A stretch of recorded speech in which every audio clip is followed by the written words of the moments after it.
Curtis A reached out to me, said make a theme song for my show. Said alright, just give me all the details, man. And my homie says he don't know. Well, if you're gonna pay me big bucks, cause I might should have something to say. He said, you know what I bring, I'm the customizing king, nothing else matters anyway. So is he gonna have guests? I don't know. Is he gonna go live? I don't know. What time will it be? What will you see? I'm pretty much in the dark, but I can guarantee he'll be customizing action figures, getting paint all on his fingers. It's art by Akerman. It's art by Akerman. Tips and tricks and conversation, sharing his gift with every nation. It's art by Akerman. Art by Akerman. You best get ready, cause now it's time for Art by Akerman. All right, folks, welcome back to another How'd They Do That? This is the series where I talk to different artists from our community about what they create. Could be certain type of paint job, certain custom that they do, sculpting, dios, whatever. And I really, I'm making this content for you folks out there so that you can kind of get into the minds of these folks and kind of understand what it is that they think about as they're putting this stuff together, maybe inspire you to do something yourself. But sometimes it's dangerous to get into the minds of some of these folks. Some of their minds are a little interesting. I know when we did the one with Nate Armstrong, I was a little terrified, like, what am I going to find in there? And the gentleman that we've got today, another one of those where it's like, man, I'm not sure what kind of trip that we're going to go on here. But it's going to be interesting because this guy puts out some stuff that's absolutely amazing. I have no idea where it comes from, but it's amazing. And we are bringing to the stage Brian Seay of see.b.make. How you doing, sir? Good, Curtis. How are you? I am excellent. Been looking forward to this. Talk about your creations. So yeah, I appreciate having me on.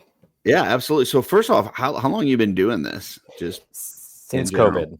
Oh yeah, I was one of them onboarded during COVID. Yeah, I needed everything went remote, and I was on the phone a lot for work, and so just needed something to do with my hands.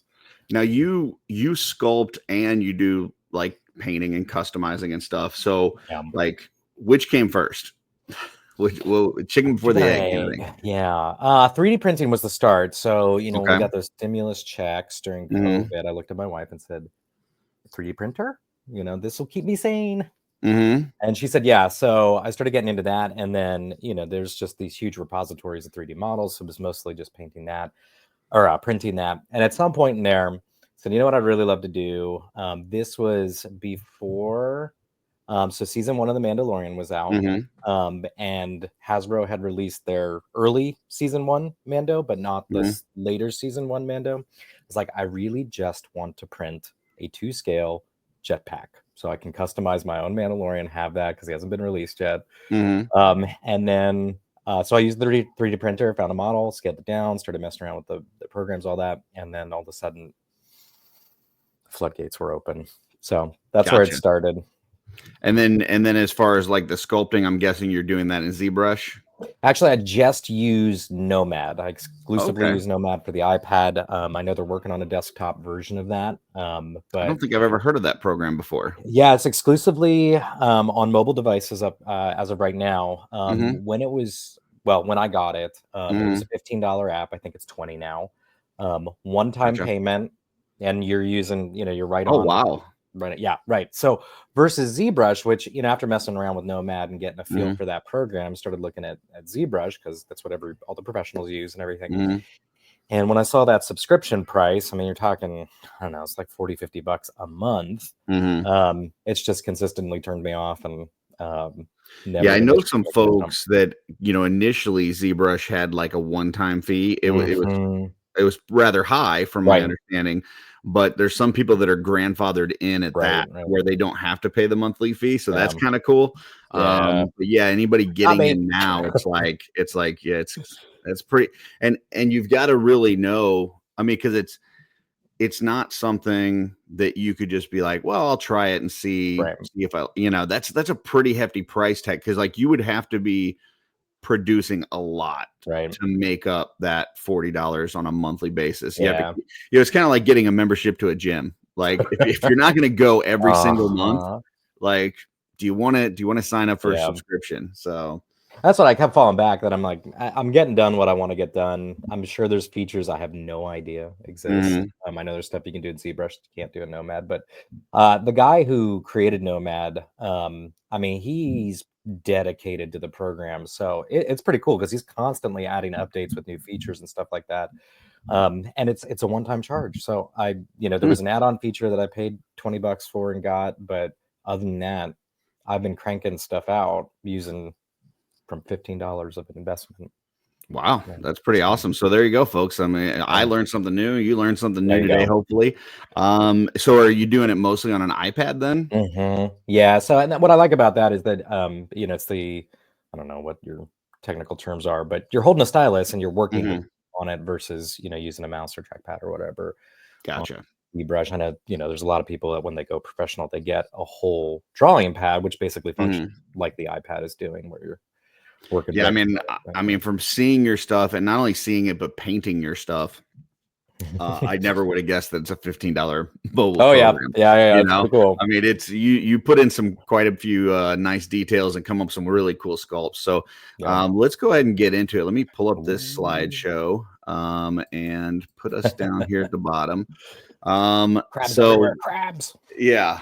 I mean, you got a lot of crazy creatures, and there's been definitely some sea creatures specifically that have come up recently. But yeah, this is the larger version of the crab. So you initially had one that kind of fit like 1.0 scale. I think the first thing that I saw you do it with was with some skeleton limbs.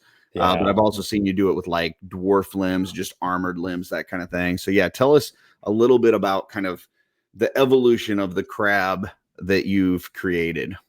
Yeah, so that was an insomnia fever dream.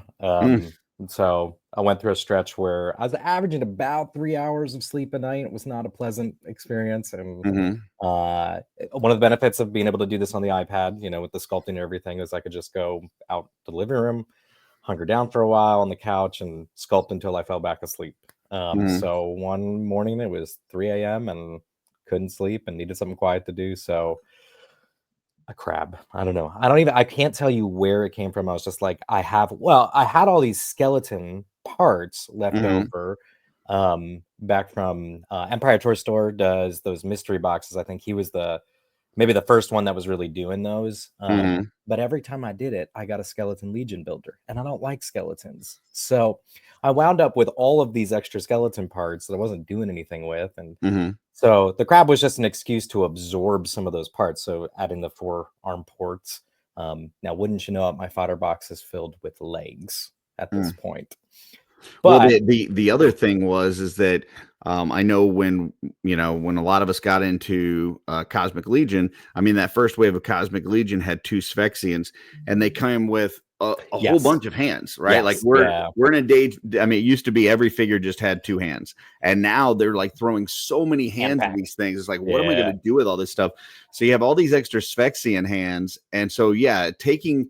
Like you look at your fodder bin, you go, okay, I got a bunch of extra skeleton arms. I got a bunch of extra hands for Sphexians.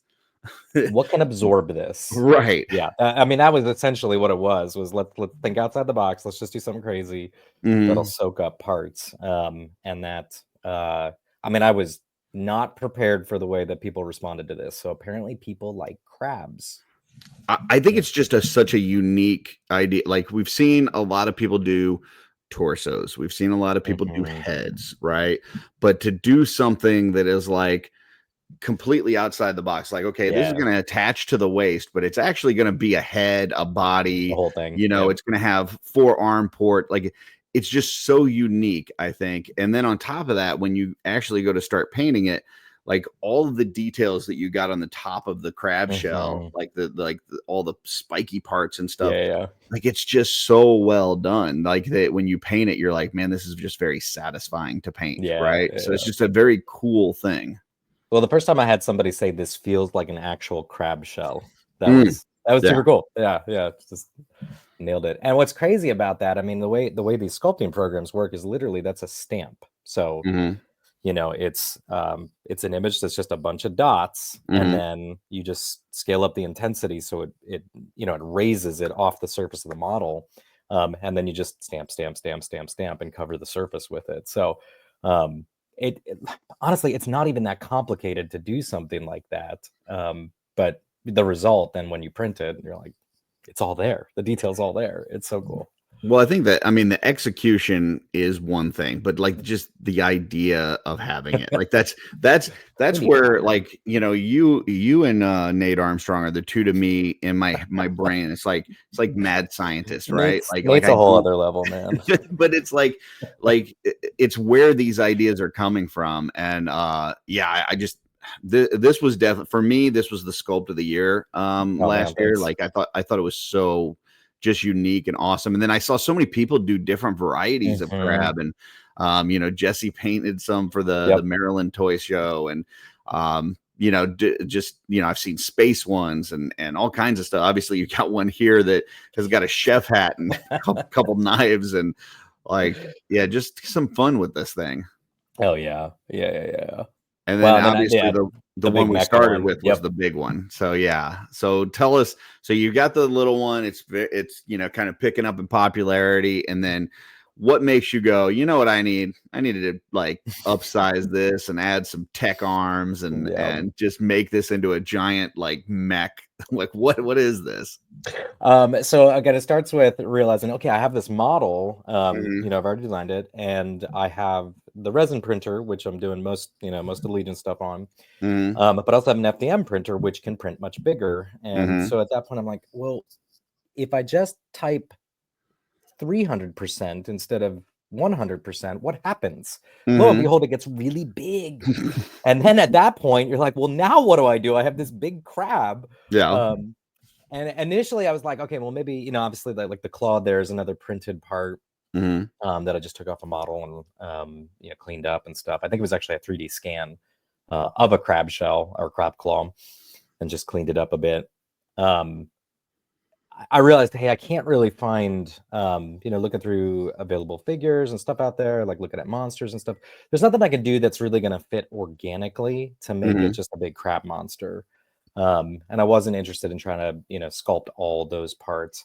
There's a guy out there who did the Queen Mirelurk, which is this giant crab monster from Fallout 4.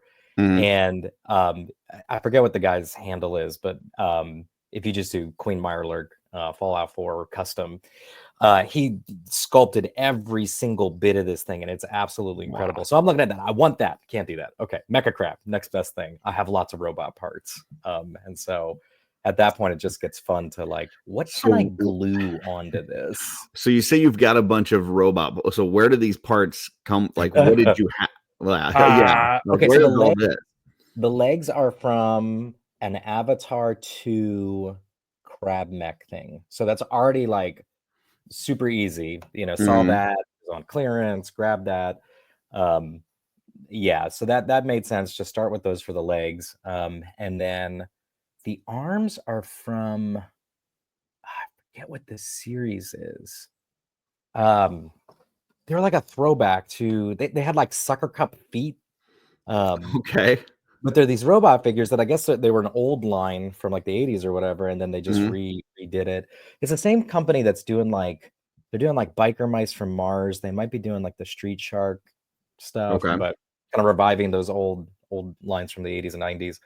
Anyway, I got those for like $5, you know, on clearance. So had those parts, got those, sort of chop shop them, got them attached there. So did you go, so did you go searching out for these parts, or these were already something that were in your like fodder bin? No, these ones were already ones that I'd collected. So see, that's okay. So that's what I want to kind of hit on, because I know, you know, let's say 4 or 5 years ago, the Mythic library was very small. and there was a lot of folks that were reaching outside, and a lot of it was something that was similar line, right? So it was like Jeremy Gerard was doing a lot of stuff with Black Series or with Lord of the Rings. You had some people, Jeremy's done a lot with articulated icons. And you would have people pulling from these other kind of 1/12 scale lines and things like that. But lately, because the library has grown so much with Figure Obscura, and now you've got Cosmic and everything, that a lot of the customs you see nowadays are either just repaints, right, without any kind of swapping, or it's just popping and swapping amongst Legion parts.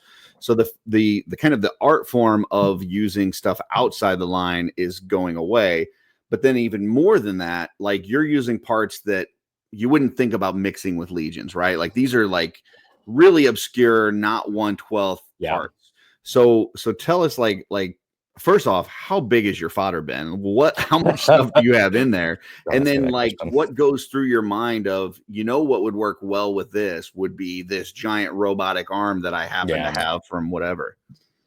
So I mean, I'm kind of scanning periodically Amazon and stuff like that, just looking for what's on clearance. I don't want to pay, a lot of money for anything that I might not use. So there's always a bit of a risk in buying. So you're kind of seeing something and going, you know what, I could maybe utilize that in some form or fashion later, and it's a great price. I'll just pick it up and kind of, and then do you have like a library somewhere? Or no, I have a bin. I have like a bin.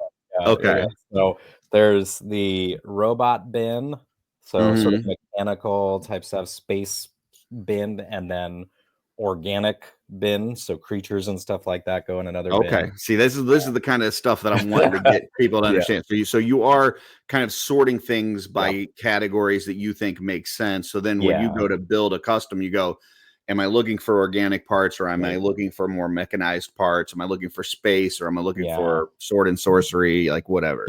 Yep. Yeah. So I'll just grab one here that's next to me. So this is hold on, me and Biggin here. Yeah. I'm beginning. Yeah. So that I got a busted what's his name? Lord of the Rings.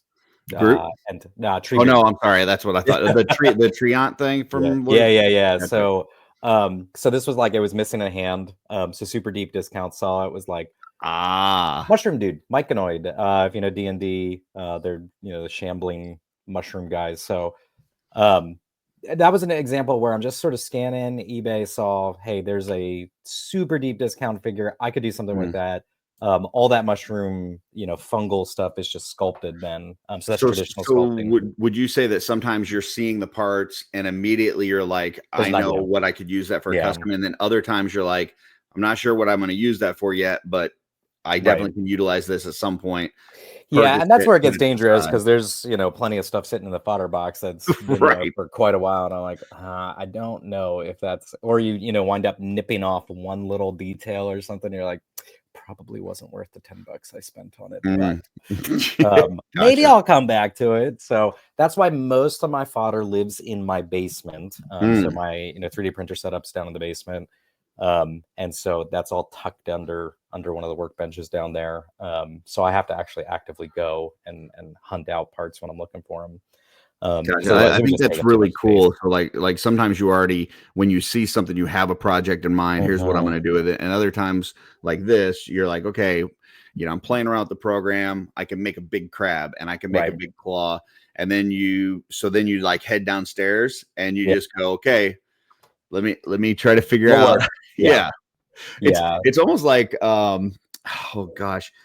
in Short Circuit 2, right? I don't know if you remember that. It's been a long time. He gets all beat up and everything, and then he like rolls into a Radio Shack, right? And he's just kind of like looking through all the bins and just throwing stuff everywhere. Right. Like, figure, okay, I can use this for this, and next thing you know, he's got the mohawk. Yeah, man, that's kind of what I envision it being like you working on your projects. That's pretty much spot on. Yeah, very cool. So I think the coolest thing with this one though is this here, right? So you're at Legions Con, it's something that the Horsemen are obviously it's not their show, but obviously they're heavily involved, right? Because it's a show about Legions and Legions fans. and you've got the actual owners of the company walking around and looking at people's tables and appreciating their art. And a lot of the art in that room is stuff where, you know, as customizers, we've been inspired by what they've done, right? And then we're making our own creations. And it's a very unique toy line in that they encourage that, right? They don't like a lot of toy lines would be like, no, we're putting out our product the way we want it to be, and we just want you to put it on your shelf. And they're like, no, like we want you to create what you can with it. Like they even will put out product with a bunch of extra parts so that you can swap it and make your version of that character. But then you see these owners walking around and they're looking at the tables and appreciate the artwork. And then one of them comes up to you and is so impressed by something that you've done. They're like, I've got to own this. Now tell us like about that experience. It was super cool. Yeah. I mean, it's certainly, you know, a huge honor to be able to pass that off to CB, and not only pass it off, but he actually paid me real money for it. That was super cool, you know? Very cool. Yeah. I mean, it was, you know, he had commented on, I think it was, you know, probably one of the original crab posts that I had done, you know, and praised it. So that was already, you know, very exciting. When I had started posting teasers of the Mecha Crab, and then, you know, he was sort of following along with it. And then when I posted sort of the final, here's the whole thing, more or less indicated that he was coming for it. So yeah, at the show, I mean, he made a beeline. I might be getting that wrong. It might have been that he was coming from one of the regular crabs, and then he looked up and saw the big one, because I think this was on top shelf. I think that's what actually happened, that he saw that and he's like, no, I want that one instead. Yeah, well, I remember. So you can see in the yeah, you're right there, right. You see the double A in the back corner for the art by Akerman. He actually was coming to our table because Darla had made some fur soft goods for his Brontis to make it look like a thing, and she actually put like on the belt, it's got a detachable like 4-H logo and a like a Fantastic Four logo, so he can have whichever one he wants. So he was talking to us about it on Saturday, and then he's like, you know what? I'm gonna bring it over. I'm gonna bring it in tomorrow. Like he went home and got it and brought it in so that he could display it on our table, so we could kind of show it off. And while he's there, he turns around and he's looking at like the little crabs, and then all of a sudden he looks up and like you could see his eye. Like I'm sure he had already seen it. He already knew about this crab, but I think seeing it in person is a different thing, because this is just a monster. I mean, you see it takes up like his whole torso, right? I mean, so he sees this thing and his eyes get huge, and then like you immediately know, like this is a toy creator that loves toys, right? And he looked at it and he had that love of toys in his eyes and was just like, I got to own this. Yeah. Oh, it's super cool. Well, and I learned, you know, through that, because you know, as we got talking, that he mentioned somewhere along the process that you know, his thing is mech, like loves the mech, loves the sci-fi stuff. And that he told me that he's like, you know, Mythic Legions is great and everything, but he actually loves Cosmic Legions more. That's interesting. But then I was thinking back to all the McFarlane figures and like, oh yeah. I mean, I remember playing with their stuff, having no idea who Four Horsemen were. You know, with those old McFarlane, you know, with the guys with the, you know, like just the crazy mech parts and all that. So it all sort of clicked for me. I'm reaching down next to me to grab. Like, who are you going for? Yeah, because I was not in toys when they were with McFarlane. Like I was out of toys at the time. But let me go here and let me try this.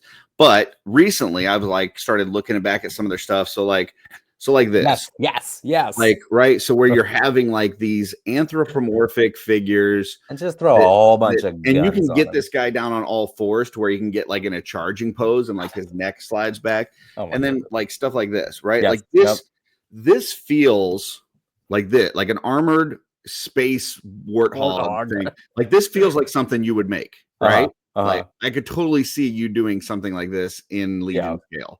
So I never owned any of those ones, but totally. I mean, I remember that aesthetic, and I don't know if you've ever seen the Creech figure.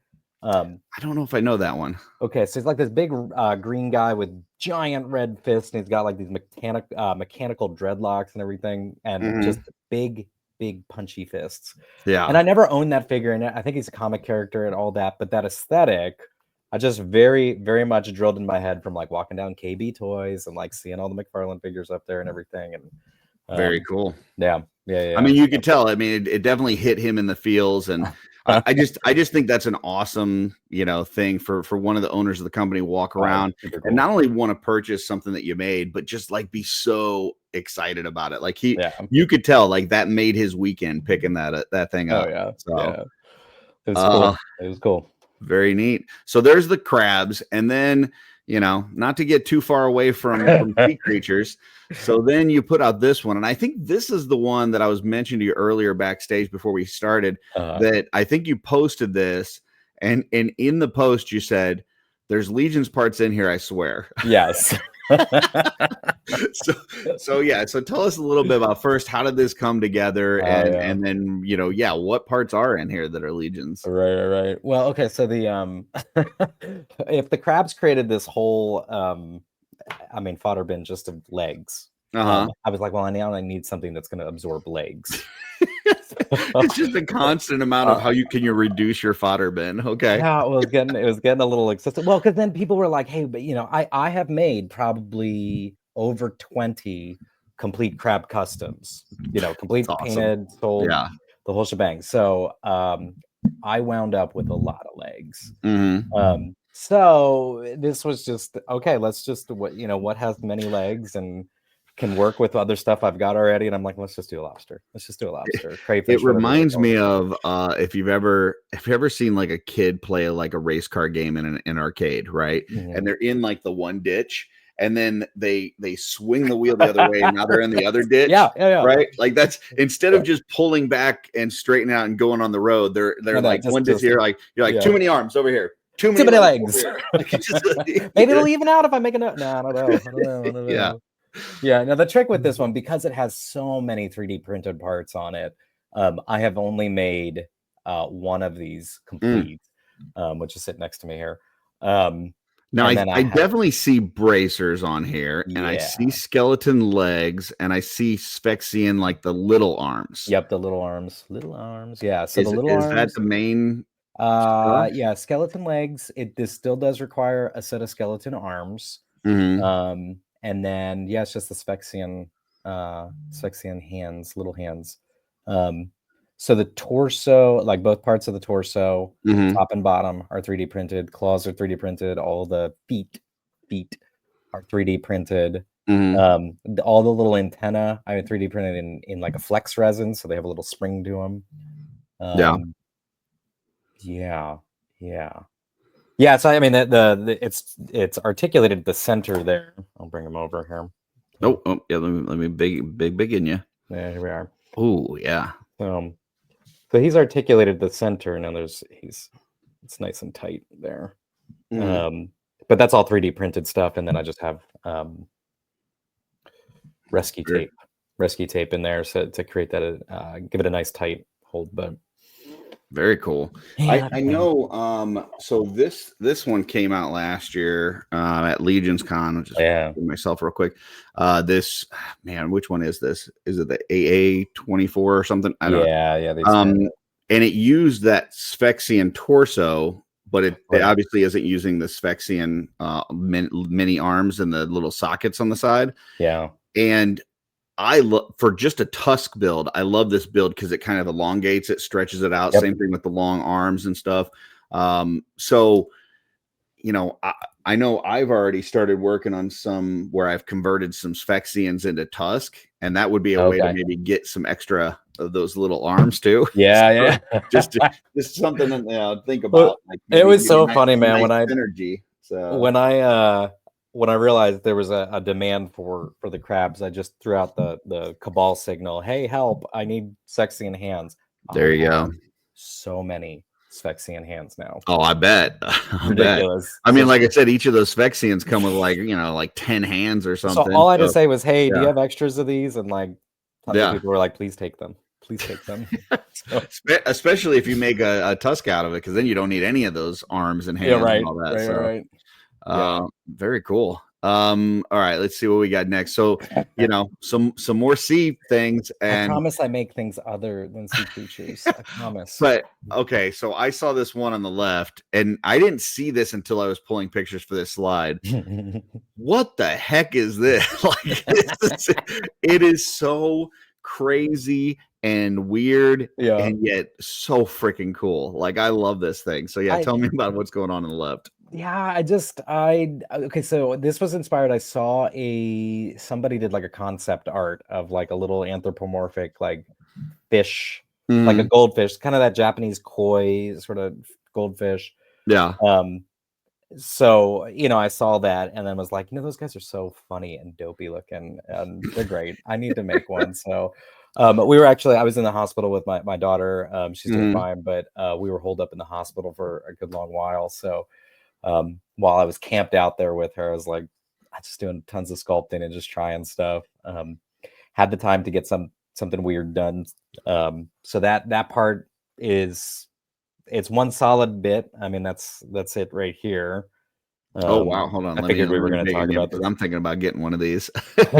So it's obviously very odd looking without the legs there, but so what all plugs into this? The so that's pelvis just plugs in and the arms. Yeah, so pelvis just goes in there. This one actually cracked right there, but pelvis just goes in there, and then just the arms. Yeah.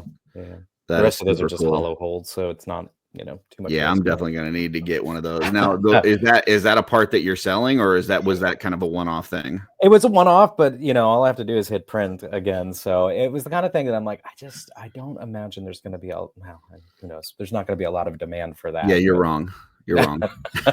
Yeah. Not only you're wrong, I'm going to say you're stupid because like as much as that crab was, people, I gotta imagine that people would want to make one of these things. Like, it's just so freaking creepy, weird, awesome. Like, I could see this as a cosmic custom, or just a regular. Like, obviously you've got like armored stuff on here, but dude, this thing is just awesome. Yeah, I definitely want to get one of these. So we'll talk after the show. But yeah, that's cool.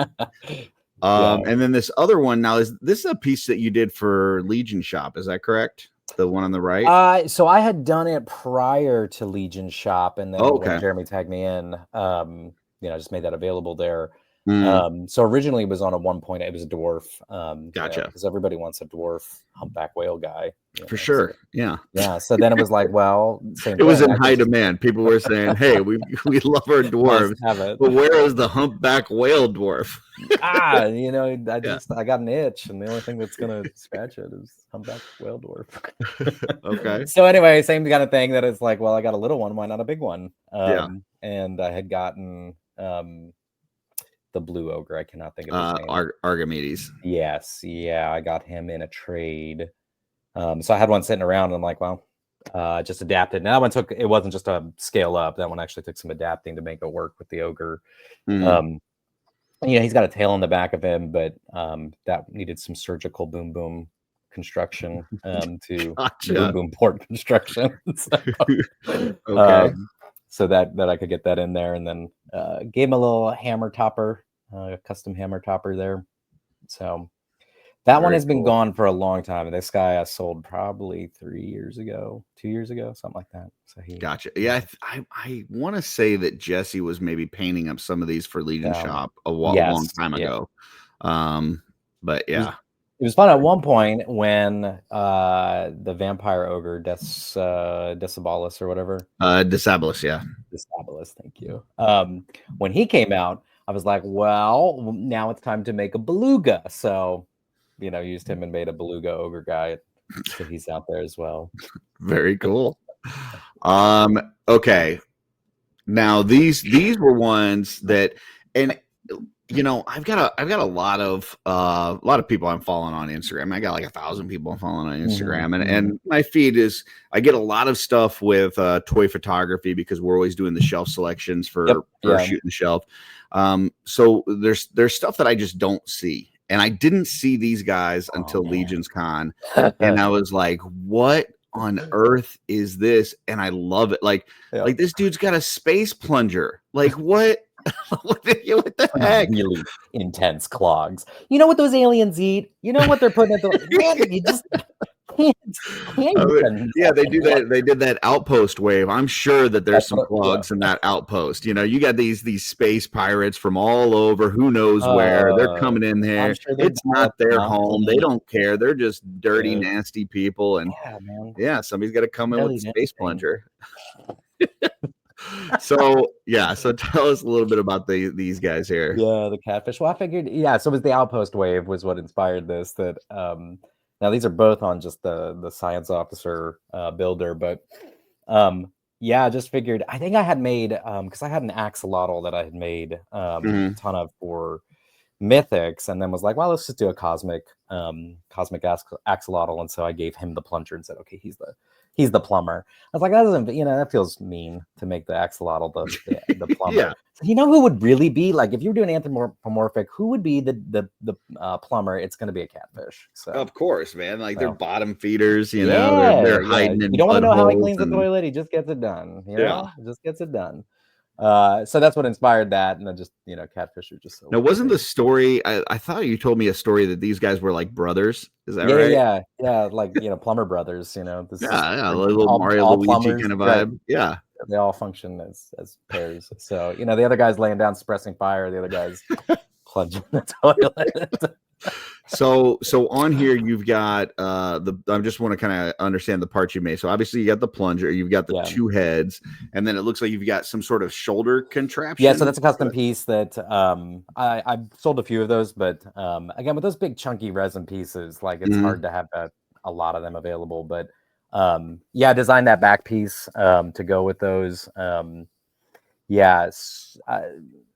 What did I use that initially for? I think it was for the whale when I started making the cosmic whales. But I just wanted something. Oh, you know what it was? The hammerhead guy, the Athorians from Star Wars. I wanted to make a custom of them. And so I made that back piece. So I had something unique to go on there. And then gotcha. Like, that is cool. I can print more of these. So so just something crazy that has tubes and plugs and all sorts of things. And then he's got custom feet. Oh, yeah. I didn't even notice the feet. Yeah. He needed fishy feet. And then the other guy just had the boots. I didn't feel like doing more fishy feet. But the other guy, though, I love his face. He's like, so happy. Dude, he is enjoying life. He's like if you're going to be one of the two brothers and one of them is, laying down fire suppression and the other one has to plunge, I'm definitely want to be the suppression guy, right? Yeah. Like he's got the better of the two jobs. The other guy knows he needs to get done what needs to get done, but the brother, the other one, he's enjoying it. I'm sitting there just like creating this story in my head, and I'm like, these guys probably have to switch off jobs like once a week or like every other day or something. And he's like, dude, tomorrow I'm gonna have to plunge, but today I'm just enjoying life, right? Yeah, right. Rock and roll. Very cool, man. Like I said, I don't know where you come up with these ideas, but they're just fun. So here's a couple other ones that you had that I wanted to pull up and talk about. Yeah. So you got, you definitely got a couple different heads here that are unique, and you got some arm attachments there for the one. And did you create that gun as well?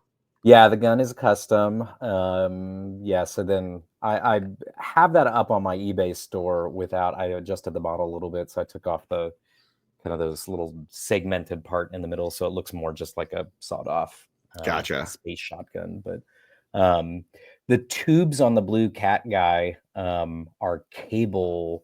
They're like cable managers. So if you have a bunch of cables, it has like a split in the middle, so you can kind of scoop up the cables. So I bought a roll of that a while ago, and that goes in lots of things. Lots of customs get the cable roll treatment. They just make it cool. Looks good. I like it. Yeah. The shoulders on that are 3D printed. The wrists are 3D printed. Those are my designs, and obviously the head. I didn't even see those like bracers there. Those are cool. I like that. Yeah, actually, it's the same on both of these. choice. Or so actually originally did that to go with I did a Fallout custom. He was actually in the picture with the mecha crab, but just to give him some armored wrists that looked a little more spacey than medieval. Well, and it could go with just a plain old tusk too, with the big T on it, right? Like you can make I didn't even know that. Yeah.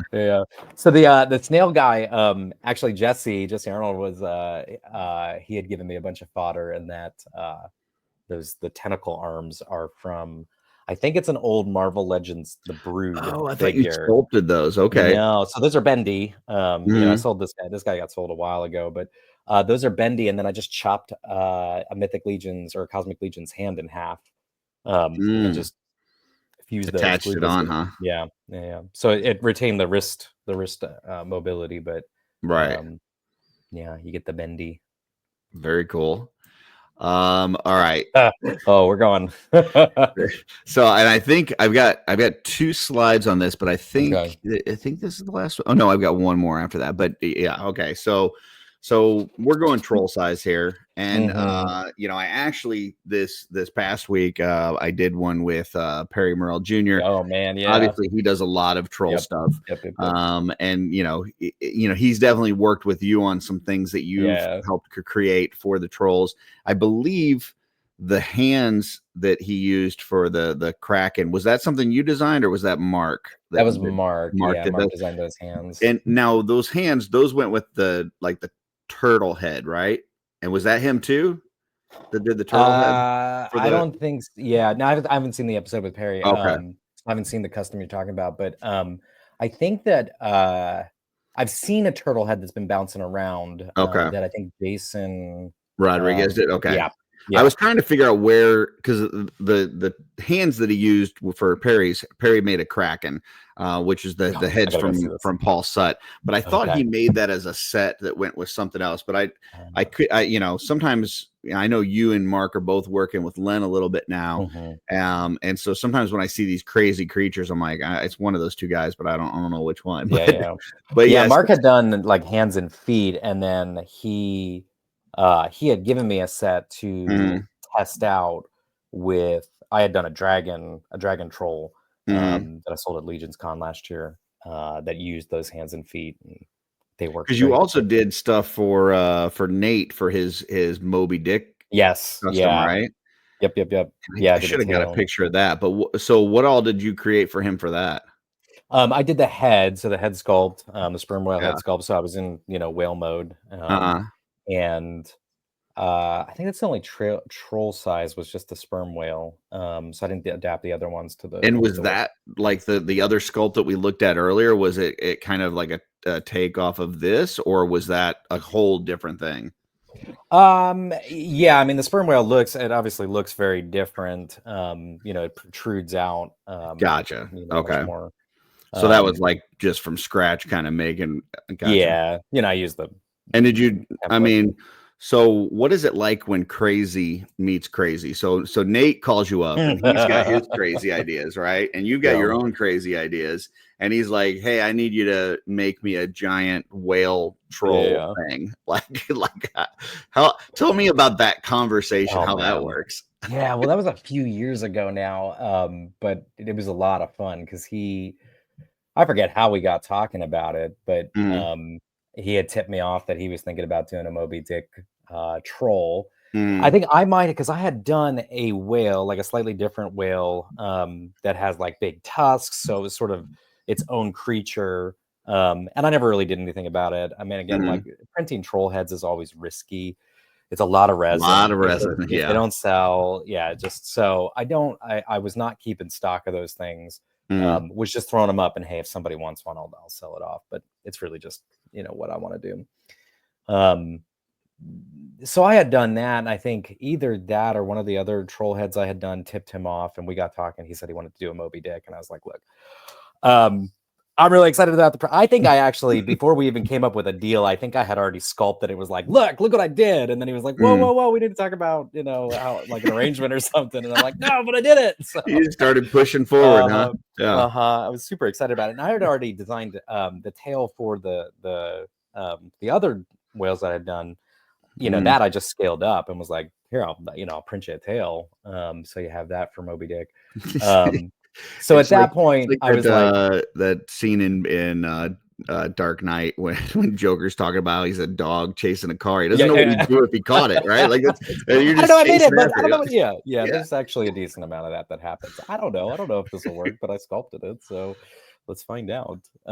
So anyway, at that point, I was just like, all right, you don't have to pay me, just make me something. And then, if you saw his fireworm at Legion, or at that was at ZoloCon that he revealed that the fireworm was what he made me. It was pretty impressive. We were in the studio and he was, asking some questions, kind of working on it. And man, that thing was interesting. So,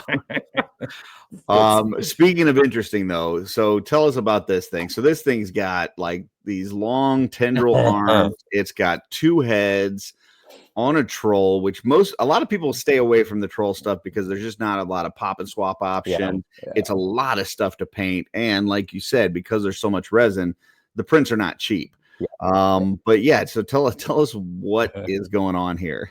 Well, so this is my take on the D&D Demogorgon. So if you ever seen Stranger Things, the Demogorgon, the monster in that is named after a D&D character or monster. This is the Demogorgon. So the Demogorgon is the prince of demons of the underworld, whatever, big baddie, So in middle school, high school, one of my favorite video games was Baldur's Gate 2. So it was a D&D video game, and very cool. As a hidden sub boss in Baldur's Gate it's Baldur's Gate 2.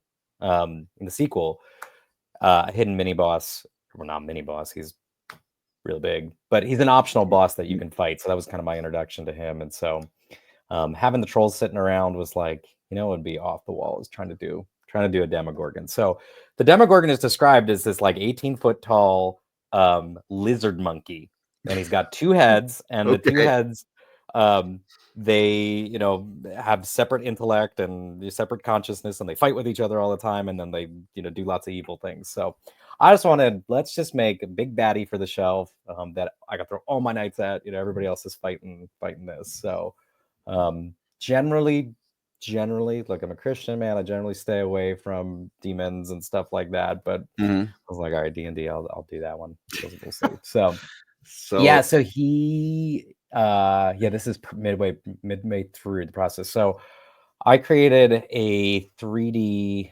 modeled an adapter to host the 2 heads, and 3D modeled the head. And in that last picture that you had there with the prints there, you can see like there's some hair detail in there, but like as soon as I started messing with the hair, I'm like, no, I'm gonna put some real hair on this. So I just said, gotcha, screw it, I'm not gonna worry about it. You wanted to throw some fur on it. Yeah. So my mother used to have alpacas, so she was part of an alpaca co-op. And so she had at one point given me a whole bunch of this is great, man. She had given me a whole bunch of alpaca fur and like swatches and stuff like that. So I just had a pile of alpaca fur, and I'm like, all right, folks, if you had alpaca co-op on your bingo card, mark that square off. Use what you got, man. Anything else that gets blocked, awesome. I'm just gonna tell him I shaved my back. So then how did you just like put down some Mod Podge or something and just started attaching it, or how did this? It was hot glue. Yeah, so hot glue. Okay. Yeah. So just did it layers at a time. I think it started at the back and just moved forward, so that every layer is covering. So you can't see the hot glue, but just layered it and then gently pat it back. Very cool. I don't think I had I must have missed I thought this was the finished one. I didn't know I must have missed the other shot. So. No, yeah, painted up. Yeah, so there's just a primer coat on the heads there, but gotcha. Yeah, I was just like, man, like I don't understand like fur and tendrils, and I didn't know the whole backstory of the lizard ape kind of thing. So you can't blame me for this one. This is imitation. This is you making a tribute. So this is not someone else was the insane brainchild of it. It's not as crazy. I'll see if I can find a picture of that finished one. But in the meantime, I had this one. I think this is the last slide that I've got. Okay. So talk to me about these guys. Yeah, so this is the goblins from the 1977 Rankin Bass The Hobbit. So I didn't sculpt this one, I commissioned Blue D Dot Sculptures on Instagram, commissioned her to do this for me. Oh, okay. Yeah, I mean, that's one of my favorite movies growing up. So as soon as I started messing around with Legions, was like, that would be super cool to get into doing some Hobbit tributes. So I had her do that, and then actually commissioned her to do the Goblin King. And she did 2 versions of that for me. I think she's released that on her Patreon since then. She also did Gandalf. From stylized like the animated, so she did that. And then once I got those rolling, I'll bring this guy out. I did me and big in you did Golem, actually did a whole little mini figure. So this is me. I designed this one. So that is cool. to scale with that. So I just done the head. I was just messing around. I did the head, and then somebody on Instagram was like, hey, you should make a 5-point our articulation action figure with that. I've never done that. So you're like, okay, challenge accepted, and as easy as that, right. people do that all the time. Oh, yeah. 5-point articulation is not that difficult to do. So yeah. Well, I did find the finished one on here, so I'm gonna actually pause the recording, get that uploaded, and then we'll start it in just a second. So let me pause this here.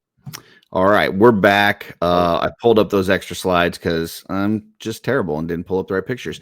But here we go with the Demogorgon painted, and yeah, so love the face on this. Dude, this just came out awesome, and that hair looks really good. Like for you're saying you layered it with hot glue and stuff. Yeah. Like it looks like it's a full like head of hair, just natural. Yeah. I was really happy with how he turned out, and yeah, definitely imposing. I was saying while we were paused there that my wife is fine with every other custom I make. This is the one that she hates. She wants out, huh? It's just so creepy. So. Yeah, I mean, like the tentacles on here, and just the like the way this look, because especially how you've got like the 2 heads going like different directions. I could see where you could set this up with a couple different folks that it's fighting and stuff. And yeah, you don't really solo cool. this. You don't solo the No. Demogorgon. Yeah, but it's I mean, those tentacles, there's like armature wire in the middle of that, and then it's cosplay, so there's at least a little bit of a bend to them. Gotcha. That cosplay, I mean, I think I made this 2 years ago, so the cosplay has dried out a little bit, so I wouldn't mess with it much at this point. But the what you can't see in the pictures that he's got, along with 2 heads, he's got 2 tails. And so those tails are from a kid's costume kit. Nice.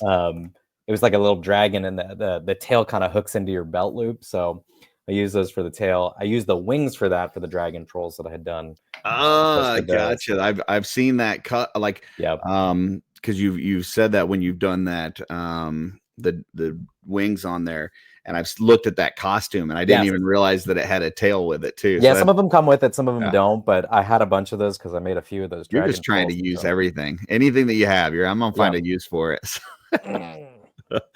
Fit it in somewhere. Well, this is great. All of your stuff is just it's outside the box. It's very creative. I love it. I mean, there's definitely an art to all of this, and even just a pop and swap can be amazing. A simple repaint can be amazing, but some of the stuff that you're creating is just so unique that I absolutely love it. So just trying to keep it interesting. There you go. Well, you definitely are doing that. So that is all I've got for the slides, but yeah, this was a lot of fun. So if folks want some of your work, now I know Len at Wolf King has had some of your stuff at like shows and stuff, but if people want to buy from you directly, there's something they need like right now, what's the best way for them to do that? Message me on Instagram. My handle's right there. Or I do have an eBay shop that I keep I'm behind. I'm behind on. You know what? I bought some stuff from you on the eBay shop, and then I've had you reach out to me and go, "Hey, by the way, that's me." Yeah, just message me next time. I was like, "Oh, okay." Yeah. I mean, certainly, if you message me and ask, we could skip. I usually just pass the discount. So eBay charges what 13%. So I'll pass that discount on. But yeah, just message me on Instagram or on Facebook if you're in the cabals. But otherwise, yeah. I'll be at Legion's Con again this year, so very cool. Come visit. I've got my red jet with his jetpack. Yeah, right up here. He's like I got one of those Robo Skull vehicles. Yes, like right in front of it. Nice, so, nice. Yeah, you did a great job on those jetpacks. So if you guys need a jetpack for your Tusk, whether it's a female or male red jet, yeah, Brian's got those, and he did amazing paint jobs on those too. So those were fun. Yeah. Anything else that you want to promote or talk about before we roll? I think we're good. All right. You got any shows coming up besides Legion's Con, or is that the next Nothing one? on the docket. Yep. Summer's pretty busy, so laying low and just I'll be creating stuff. So hopefully can fill out our table. So I'm with Jesse and Mark again this year. So beautiful. Bring back the trifecta there.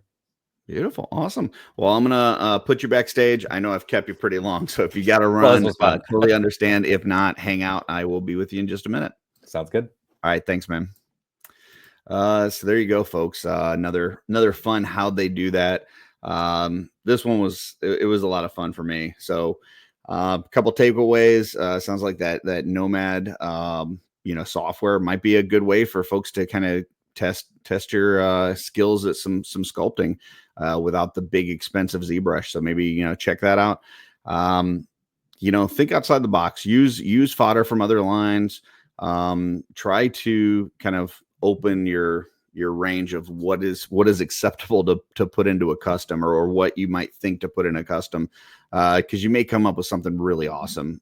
Brian's stuff, while a lot of it, when I first see it, I go, what was he thinking? My second reaction is, these are freaking awesome. So yeah, just, be open to trying new things and seeing what you can come up with. I really appreciate that he took the time to talk with me today. And I tell you what, that moment at Legion's Con with CB picking up that custom of his, probably one of my highlights of this past year. It was, just seeing somebody that's making this line that is inspiring us all to love a creation of somebody, another artist that's, sitting in that kind of artist alley row with me. It was just really cool. So check out Brian's work, pick up something from him, or stop by Wolf King Customs at one of the shows and grab some of Brian's stuff. And if you do create something based on anything that you saw today, or just being inspired from what we talked about today, make sure you tag Brian, tag myself, so that we can see what you make. Because we want to see you make something. I don't know. But until next time, keep creating, folks.